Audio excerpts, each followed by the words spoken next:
അതെ, ആളുകളുടെ കരഘോഷം എനിക്കറിയാൻ പറ്റി. ആ ദേശത്ത് തന്നെ ഈ മാസം 4 കച്ചേരിയുണ്ട്. മേൽപ്പാടൻ ആനന്ദിൻ്റെ മുഖത്ത് നിർവികാരതയിൽ കളിയാടിയ ഒരു പുഞ്ചിരി ഉതിർന്നു. ദിവസങ്ങൾ കഴിയും തോറും പാടാനൊക്കെ ഒരാവതില്ലായ്ക, മനസ്സുകൊണ്ട് മടുപ്പ് തോന്നിയിരിക്കണു. മകനോട് തൻ്റെ മനോനില വ്യക്തമാക്കിയ ആനന്ദൻ അനന്തരം തൻ്റെ മുറുക്കാൻ ചെല്ലമെടുത്ത പടിഞ്ഞാറ്റയിലേക്ക് നടന്നു. പൂക്കുവയിൽ മുറ്റത്ത് നിൽക്കുന്ന മുക്കുറ്റിക്കാടിനെ അതീവ മനോഹരിയാക്കി മാറ്റിയിരിക്കുന്നു.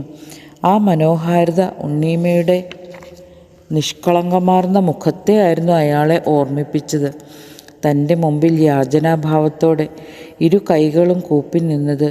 അപ്പോഴും താൻ ആ സൗന്ദര്യം ആസ്വദിച്ചിരുന്നില്ലേ? വർഷങ്ങളുടെ അകൽച്ച തന്നെ സൃഷ്ടിച്ച വേദനയും മഴയ്ക്കായി കാത്തുനിന്ന വേഴാമ്പലിൻ്റെ ദാഹവും തന്നിൽ ഒരുമിക്കുകയായിരുന്നു.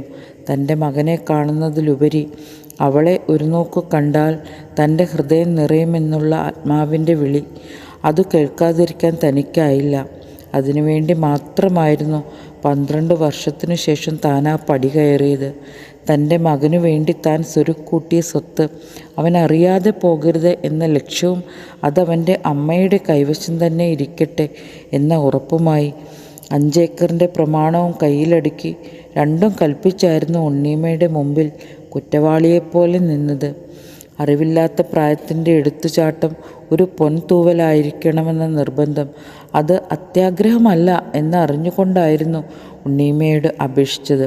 അടുത്തു കണ്ടപ്പോൾ ഒന്ന് ആശ്ലേഷിക്കാൻ തോന്നി. നന്നായി ക്ഷീണിച്ചു പോയെങ്കിലും മുഖത്തിൻ്റെ അഴക് അതുപടി തന്നെയെന്ന് തോന്നി.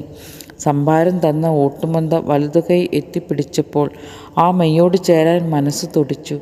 അല്പസമയം തൻ്റെ പരിസരബോധം ഇല്ലാണ്ടായി. അത് മുമ്പേ കണ്ടറിഞ്ഞ ഉണ്ണീമ്മ ഒന്ന് ഞെട്ടി പിറകിലേക്ക് മാറി. എന്നെ ധർമ്മസങ്കടത്തിലാക്കരുത്. ശങ്കരനെ കാണണമെന്നില്ലേ? കണ്ടിട്ട് അദ്ദേഹം വരുന്നതിന് മുമ്പ് ഇവിടുന്ന് പൊയ്ക്കൊള്ളുക. എവിടെയായിരുന്നാലും എനിക്ക് സ്നേഹിക്കാനേ കഴിയൂ.